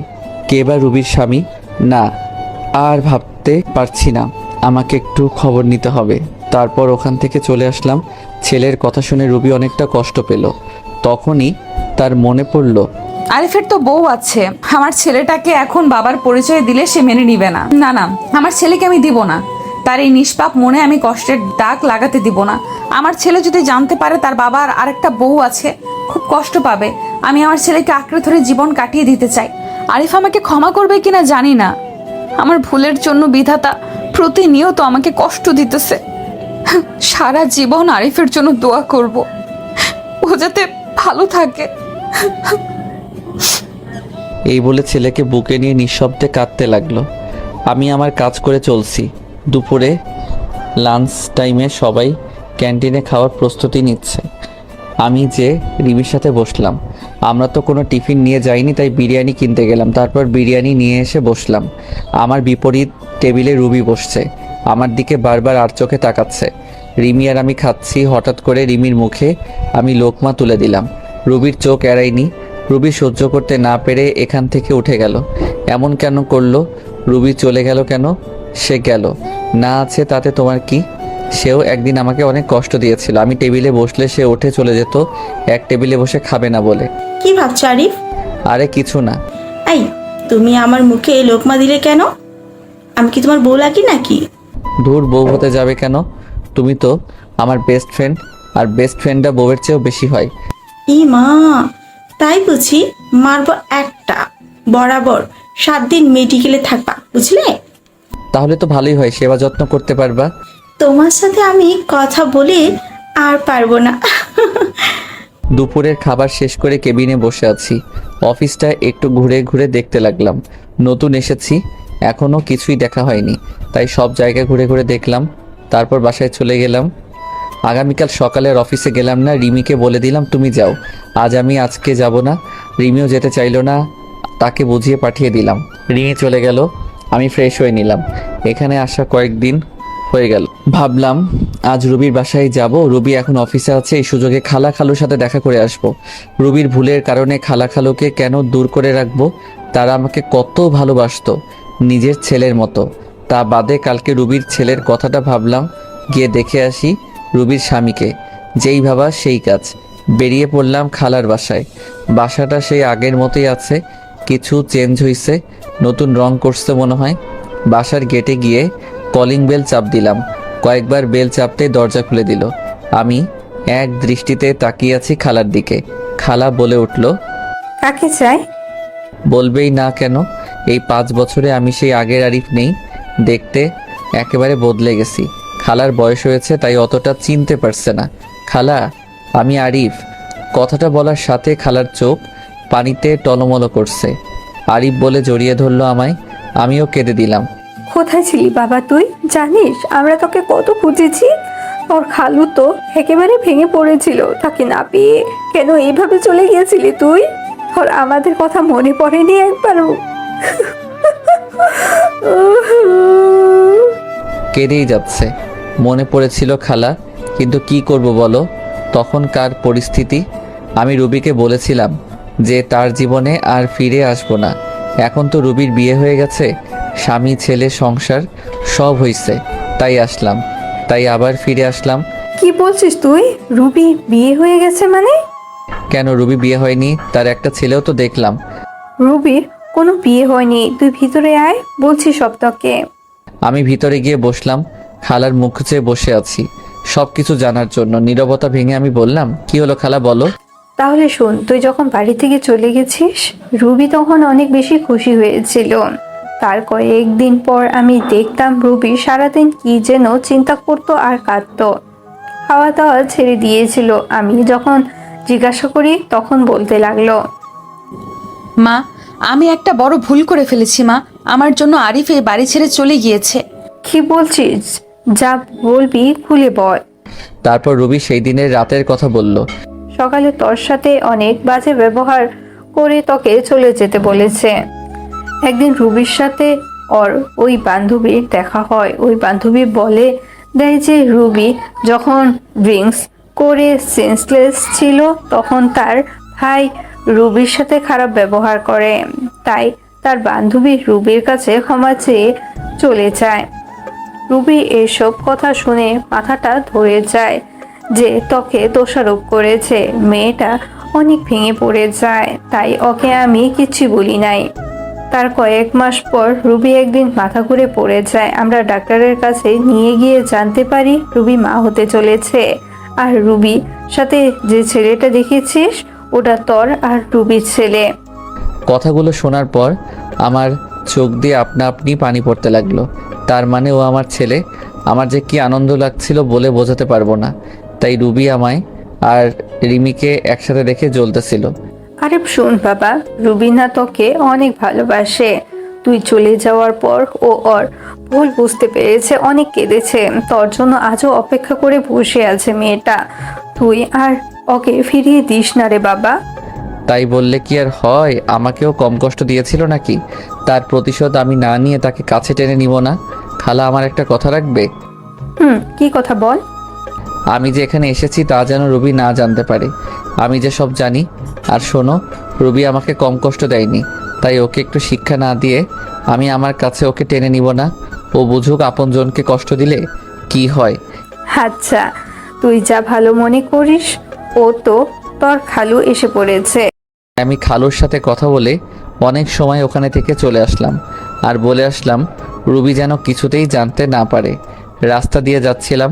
কিছুক্ষণ যাওয়ার পর চোখ পড়ল একটা স্কুলের গেটে। দেখি যে আমার ছেলেটা ব্যাগ ঘাড়ি নিয়ে দাঁড়িয়ে আছে। কাছে যে জিজ্ঞেস করলাম, কি হলো বাবা, এখানে মন খারাপ করে দাঁড়িয়ে আছো কেন? জানো আঙ্কেল, আমার আব্বু নেই। আর স্কুলে সবাই আব্বু আম্মু দেখেছে।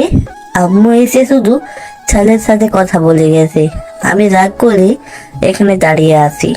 ছেলের কথা শুনে বুকের বাঁ পাশে চিনচিন ব্যথা শুরু হয়ে গেল। মনে মনে বলতেছি, আমি তোর বাবাই, শুধু পরিস্থিতির কারণে আজ তোর কাছ থেকে দূরে। ছেলেকে আদর করে দারোয়ানকে বলে স্কুলের গেটের ভিতরে ঢুকিয়ে দিয়ে আসলাম। মনে মনে ভাবতেছি রুবি না হয় নিষ্ঠুর, তাই বলে আমিও নিষ্ঠুর হব? নিজের ছেলের পরিচয় আমার কাছ থেকে গোপন রাখলো। নিজের ছেলের কাছে আমি আজ পিতৃ পরিচয় গোপন রাখলাম। খুব কষ্ট হচ্ছে। মা, আজকে ওই আঙ্কেল আমার স্কুলে এসেছিল, আমাকে অনেক আদর করেছে। এই রকম যদি আমার বাবাই হতো খুব ভালো হতো না মা? রোহান, তোমাকে না বলেছি অপরিচিত কোনো লোকের কাছে না যেতে? আর কোন আঙ্কেল, আমাকে একটু কালকে দেখিয়ে দিও তো।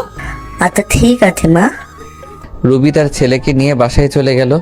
আমার কথা মতো খালা খালো কেউ বলে নাই যে আমি এখানে এসেছিলাম। পরদিন অফিসে গিয়ে কেবিনে কাজ করতেছি, এমন সময় পিয়ন এসে বলল, রুবি ম্যাডাম আপনাকে ডেকেছে। আমি দেরি না করে চলে গেলাম। আরিফ খান, আপনি কাল অফিসে এলেন না? কতগুলো কাজ ছিল, এভাবে কাজ না করলে প্রজেক্টটা শেষ করবেন কিভাবে? আসলে ম্যাডাম ভুলে গিয়েছিলাম একটু। রাখেন আপনার ভুলে যাওয়া। এত বড় প্রজেক্টের কাজ কোন ভদ্রলোকে যে আপনাকে দিয়েছে আমি তা ভেবে পাচ্ছি না। আর ভুলে তো যাবেনই, সুন্দরী বউকে নিয়ে অফিসে নষ্টি ফুষ্টি করলেই তো সবাই ভুলে যায়। Sorry madam.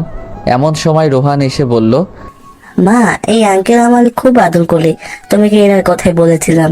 রুবি জিজ্ঞাসা সূচক দৃষ্টিতে আমার দিকে তাকালো। আমি তার মুখে একটু খুশির ছাপ দেখতে পাচ্ছি। তারপর আবার কঠোর রূপ ধারণ করলো, আমার দিকে তাকিয়ে কথাটা বলল, তোমাকে না বারণ করেছে অপরিচিত ফালতু লোকের কাছে না যেতে? মা, আঙ্কেল খুব ভালো, তুমি ফালতু বলছো কেন? চুপ, একদম চুপ। বেশি পাকনা হয়ে গেছো না? আর এই যে মিস্টার আরিফ, আপনি আমার ছেলের সাথে আর মিশবেন না, এই বলে দিলাম। মুহূর্তের মধ্যে মনটা খারাপ হয়ে গেল। ফালতু কি আমি নাকি তুমি নিজেই? রুবি, খুব বলতে ইচ্ছা করছে। রুবি, কি দেখছো তুমি আমার মাঝে ফালতুর মতো কার্যকলাপ? বলতে গিয়ে আর বললাম না। কেবিন থেকে এক বুক হতাশা নিয়ে বেরিয়ে আসলাম। মা হয়ে কেমনে নিজের ছেলেকে তার বাবার সাথে মিশতে দেয় না, খুব কষ্ট লাগছে। আচ্ছা, আমিও তোমাকে বুঝিয়ে দিব রুবি কষ্টের উপলব্ধিটা কেমন। অফিস শেষে রিমিকে বললাম আমার সাথে ঘুরতে যাবে নাকি। রিমিও রাজি হয়ে গেল। আমি আর রিমি একটা পার্কে বসে আছি। আমার মনটা খারাপ দেখে রিমি জিজ্ঞেস করলো, মন খারাপ কেন আরিফ? কই কিছু না তো, এমনি। আচ্ছা একটা কথা বলো তো আরিফ। কি? রুবি ম্যাডাম কিছুদিন থেকেই তোমাকে চোখে চোখে রাখছে। আমার সাথে হেসে হেসে কথা বলে প্রচুর রাগ হয়। সেদিন আমাকে জিজ্ঞেস করলো, তোমাদের আচরণ দেখে মনে হলো স্বামী স্ত্রী। কতদিন হয়েছে তোমাদের বিয়ে হওয়ার? আরো অনেক কথা বলেছে। আচ্ছা তোমার সাথে রুবি ম্যাডামের কোনো সম্পর্ক আছে নাকি? আমি দীর্ঘশ্বাস ফেলে জবাব দিলাম, থাক না ওসব কথা। বলো না আরিফ। আমি তোমাকে আমার স্ত্রীর কথা বলেছিলাম না? রুবি সেই আমার স্ত্রী। কথাটা বলতেই রিমি অবাক হয়ে গেল। এই হচ্ছে তোমার বউ? আমি রুবিকে সব কিছু বলবো, ও তোমাকে মেনে নিবে। কিচ্ছু বলতে হবে না তোমাকে, যা করার আমি করব। তারপর রিমিকে বললাম, তুমি শুধু অফিসে আমার সাথে প্রেমের অভিনয় করবা, এতটুকু। অনেকক্ষণ নীরব থেকে রিমি মাথা নেড়ে হ্যাঁ জবাব দিল। রাতে দুজনে একসাথে বাসায় ফিরে আসলাম। খাওয়া দাওয়া শেষ করে বিছানায় শুয়ে পড়লাম। কি করব কিছুই বুঝতে পারছি না। ভাবতে ভাবতে ঘুমিয়ে পড়লাম। সকালে ঘুম ভাঙলো অ্যালার্মের শব্দে। তারপর রিমি ফুপু নাস্তা দিল, খেয়ে অফিসের উদ্দেশ্যে বেরিয়ে গেলাম। অফিসে পৌঁছে রিমিকে বললাম, তুমি ভিতরে যাও, আমি একটু পাশের দোকান থেকে আসছি। কিছু সময় পর অফিসে ঢুকলাম। গিয়ে দেখি রিমি আর রুবি বসে বসে কাজ করছে। এই জানো কি করছো ওখানে? তুমি এখানে কেন? চলো আমার কেবিনে চলো। রুবির দিকে তাকিয়ে দেখি রাগে লাল হয়ে গেছে, মনে হচ্ছে এখনই চিবিয়ে খেয়ে ফেলবে। ও বাবু, দেখছো না কাজ করছি, পরে যাব। এত বড় লোকটাকে বাবু বলছে। বিড়বিড় করে বলল, আচ্ছা জানো আমি এখন যাই। মা, একটা ফ্লাইং কিস ছুঁড়ে মারলাম। ভালো লাগছিল না, তাই অফিসের ছাদে গেলাম। গিয়ে দেখি আমার ছেলে একটা বল নিয়ে খেলছে। আমাকে দেখা মাত্রই আমার কাছে আসলো। তোমার আম্মু বকা দিবে না আমার কাছে আসছো যে? আম্মু অনেক পতা, আমার সাথে অনেক লাগ করে। তাই বুঝি বাবা, ছেলেকে নিয়ে ছাদে দাঁড়িয়ে আছি। এমন সময় রুবি আসলো ছেলের খোঁজে। তোমাকে না বলছি এখানে না আসতে? বাবু আসলে কেন? দাঁড়াও রুবি। অনেকটা অবাক হলো আমার কথা শুনে। এই সন্তান কার? আমার আর আমার স্বামীর। কেন, আপনার কি হয়েছে? তা তোমার স্বামীটাকে জানতে পারি? আপনাকে না জানলেও চলবে। আপনি কে হন যে আপনাকে বলবো? এই কথা শুনে নিজের রাগ কন্ট্রোল করতে পারিনি। ঠাস ঠাস করে দুটো বসিয়ে দিলাম। রুবির চোখ দিয়ে পানি পড়তেছে, গাল দুটো ফুলে লাল হয়ে গেছে। এই সন্তানটা কার? সত্যি করে বলো রুবি, না হয় আমার চেয়ে কেউ খারাপ হবে না। তোমাকে বলে কি লাভ? আর কি বা হও তুমি আমার? তাচ্ছিল্যের হাসি দিয়ে বললাম, ন্যূনতম যে স্ত্রী স্বামীকে মানে না, স্বামীর চরিত্রহীন বলে গালি দিয়ে বাসা থেকে বের করে দেয়, তার কপালে আর যাই হোক স্বামী জুটবে না। শুনলাম তোমার নাকি বিয়ে হয়নি, তাহলে এই ছেলেটা আসলো কোথা থেকে? না জানি কার সাথে কি করে বেড়াইছে। ছি, এ কথা বলার সাথে সাথে রুবি আমার কলার চেপে ধরলো আর বলতে লাগলো, মুখ সামলে কথা বলো আরিফ, আর একটাও বাজে কথা বললে খুন করে ফেলবো। আমি এক ঝটকায় নীলার হাত ছাড়িয়ে পিছন থেকে হাত দুটো মুচড়ে ধরে বললাম, সত্য কথা বললে তো গায়ে লাগবেই। আহ আহ আমার লাগছে, ছাড়ো প্লিজ। ছাড়ার জন্য তো ধরিনি, আগে বলো আমার কথাটা সত্য নাকি মিথ্যা। রুবি চুপ করে আছে, তাহলে আমি ধরে নিব সব সত্য। তোমার যা ইচ্ছে মনে করতে পারো, প্লিজ আমার হাত ছাড়ো, লাগছে খুব। ওয়েট ওয়েট, এত অস্থির হচ্ছ কেন? সবে তো শুরু, আগে বলো এই সন্তান কার? কি হলো বলো না কেন? আরে বলছো না কেন? কি হলো বলো। জোরে একটা ধমক দিয়ে বললাম। রুবি শুধু কেঁদেই চলেছে। আঙ্কেল আঙ্কেল, তুমি মাকে ছেড়ে দাও, মা অনেক কষ্ট পারতে। ছেলের কথা শুনে আর ধরে রাখতে পারলাম না, ছেড়ে দিলাম। রুবি ছাড়া পেয়ে ছেলেকে জড়িয়ে ধরে কাঁদতে লাগলো। শক্ত করে জড়িয়ে ধরে আছে, মনে হচ্ছে আমি ছো মেরে তার ছেলেকে নিয়ে যাব। রুবি ছেলেকে জড়িয়ে ধরে শুধু কেঁদে চলছে। আমি আবারও জিজ্ঞেস করলাম, রুবি এই সন্তানটা কার? কি হলো বলছো না কেন? ও বলবে বা কেন? নিশ্চয়ই কোনো আকাম কুকামের ফসল। রুবির চোখ দিয়ে শুধু পানি পড়ছে। আমি এই কথা বলে ওই স্থান ত্যাগ করলাম। অফিসে বসে নিজের কাজে মনোযোগ দিলাম। রুবি মনে মনে কথাগুলো বলতেছে। বলবো না আরিফ, আমি কিছুতেই আমার সন্তানের কথা তোমাকে বলবো না। এই সন্তান শুধুই তোমার। তোমাকে বললে আমার সন্তানকে তুমি নিয়ে যাবে। আমি মা হয়ে এটা কিছুতেই সহ্য করতে পারবো না। এই জীবনে আমার নিজের দোষে তোমার ভালোবাসা হারিয়ে আজ আমি নিঃস্ব। এই সন্তান এখন আমার একমাত্র সম্বল। আমি যে আমার ছেলেকে ছাড়া বাঁচবো না। মা মা, তুমি কি ভাবতো? ওই আঙ্কেলটা তোমাকে কেন বলেছে? বলো না মা, বলো না। এতটুকু বাচ্চাকে কি বলবে রুবি? নিজের করা ভুলগুলো। আর এই অবুঝ বাচ্চা কি বা বুঝবে? কিছু না বাবা, এমনি। এমনি তো কেউ মারে না মা। স্কুলে স্যারেরা পড়া না দিতে পারলে খুব মারে। তুমি নিশ্চয়ই আঙ্কেলের কাছে পড়া দিতে পারো নাই, তাই তোমাকে মেরেছে। ছোট বাচ্চার মনের পরিধি যতটুকু সে হিসেব করে বলছে কথাটা। রুবি কিছু না বলে ছেলেকে কোলে করে নিচে নেমে এলো। আমি অফিসের কাজ শেষ করে বাসায় ফিরে আসলাম। এইভাবে কেটে যায় 1টি মাস। এই 1 মাসে আমি রুবিকে যথেষ্ট কষ্ট দিয়েছি। এমন কোনো দিন নেই যে রুবিকে আমি কাঁদাইনি। রিমির সাথে প্রতিনিয়ত স্বামী স্ত্রীর অভিনয় করে গেছি। রুবি এতে খুব কষ্ট পেয়েছে, আর আমিও পেয়েছি রুবির কষ্টে কষ্ট পেয়ে। প্রজেক্টের কাজও শেষের কয়েকদিন পর অফিসে গেলাম, যে দেখি রুবি আজ আসেনি। অনেকটা অবাক হলাম। অফিস থেকে বাসায় এসে শুয়ে পড়লাম। পরদিন সকালে ভাবতেছি রুবি কেন অফিসে আসেনি। না, যার আমার ছেলেকে আমার কাছে নিয়ে আসবই। ওকে ছাড়া আমার একা একা ভালো লাগে না। অফিসের কাজ করে সন্ধ্যার দিকে চলে গেলাম খালাদের বাসায়। বাসায় গিয়ে কলিং বেল বাজাতেই রোহান মানে আমার ছেলে দরজা খুলে দিল। আমাকে দেখে খুশিতে বলল, আঙ্কেল। এমন সময় রুবি রান্নাঘর থেকে বেরিয়ে আসলো। আমাকে দেখে অনেকটা অবাক হয়ে গেল। এখানে কেন এসেছো? আমার ছেলেকে নিয়ে যেতে এসেছি।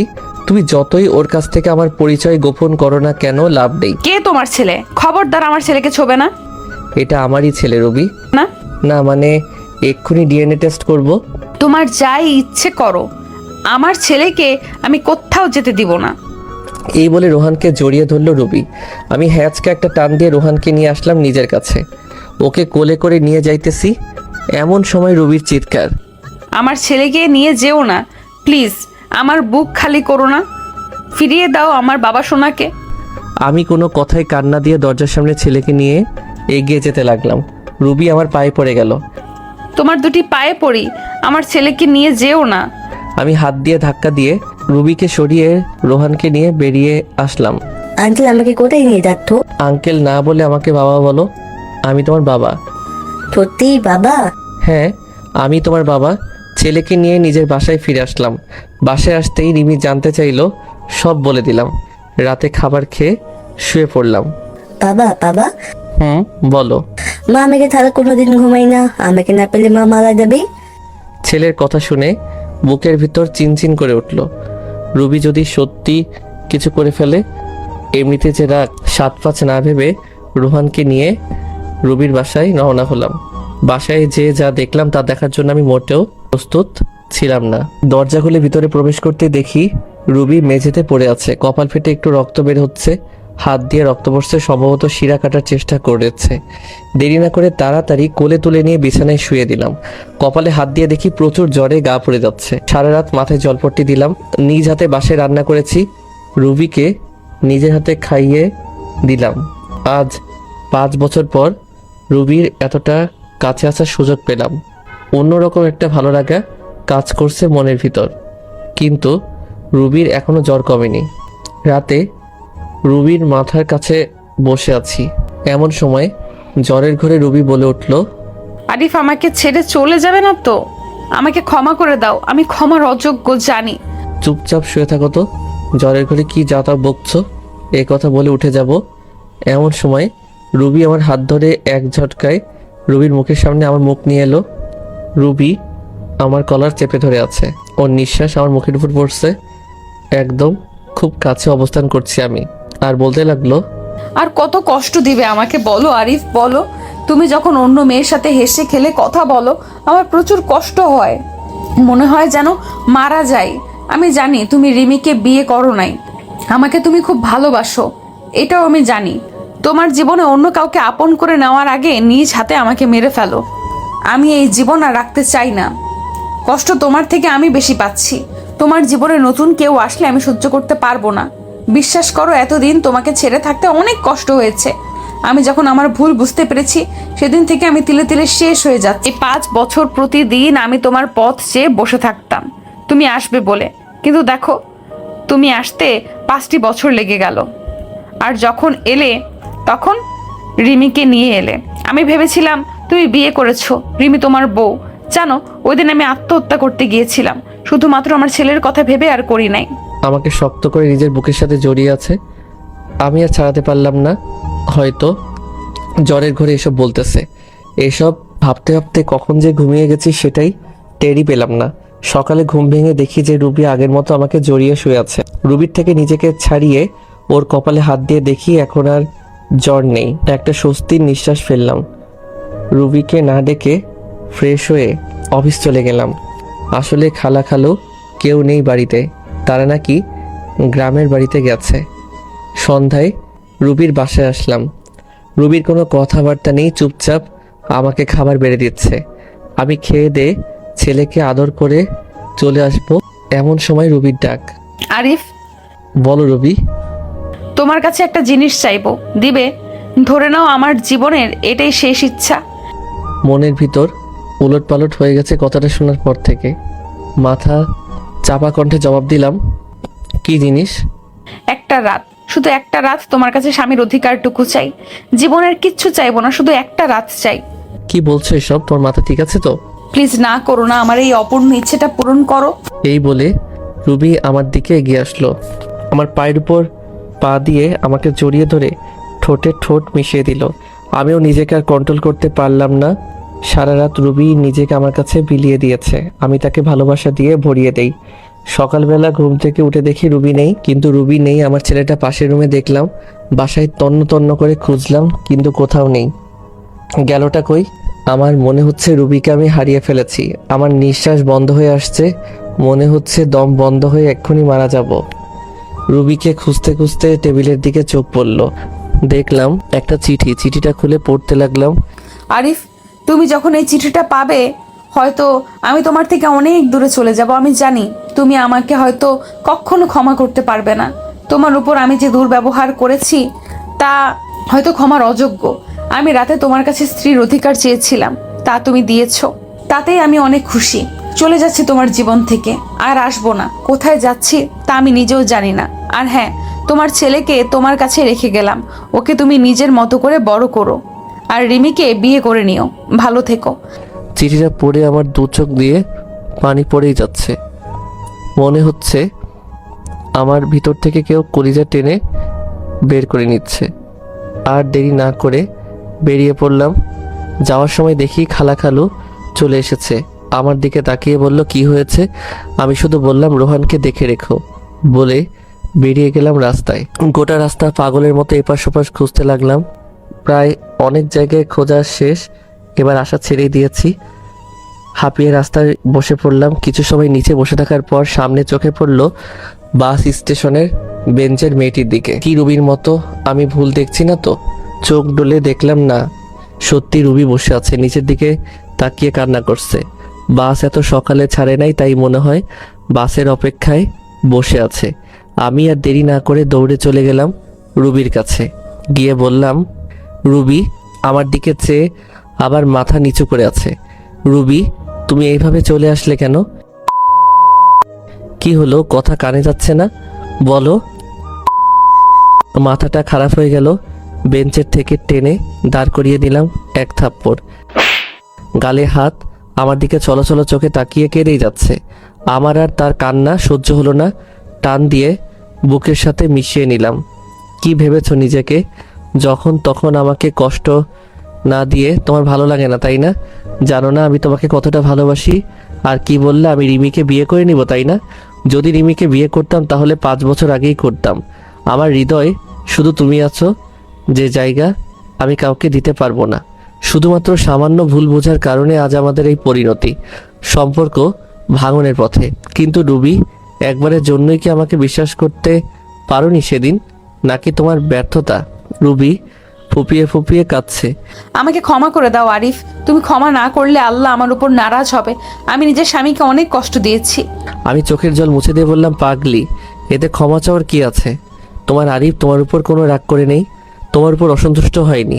কথা দাও এইভাবেই ভালোবেসে যাবে তো সারা জীবন? এইভাবেই ভালোবেসে যাব। তারপর দুজনে বাসায় চলে আসলাম। এরপর খালাখালুর সাথে কথা বলতে বলতে রাতের খাবার খেয়ে নিলাম। আজ খালাখালু অনেক খুশি আমাদের মিল হওয়া দেখে। খাবার শেষে রুমে আসলাম। অপেক্ষা করছি রুবি আসার জন্য। কিছু সময় পর রুবি রুমে আসতে তাকে জড়িয়ে ধরলাম। কি করছো, কি ছাড়ো বলছি।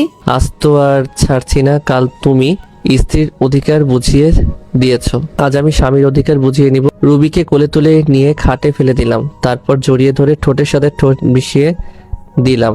এমন সময় দরজা খোলা থাকায় আমার ছেলে ঘরে চলে আসলো। তোমরা কি করতো? ছেলের মুখে এমন কথা শুনে আমি কি করব, কি বলবো? রুবি তো আমার মুখে মুখ লুকিয়ে আছে। আসলে তোমার আম্মুর খারাপ লাগছিল তো তাই।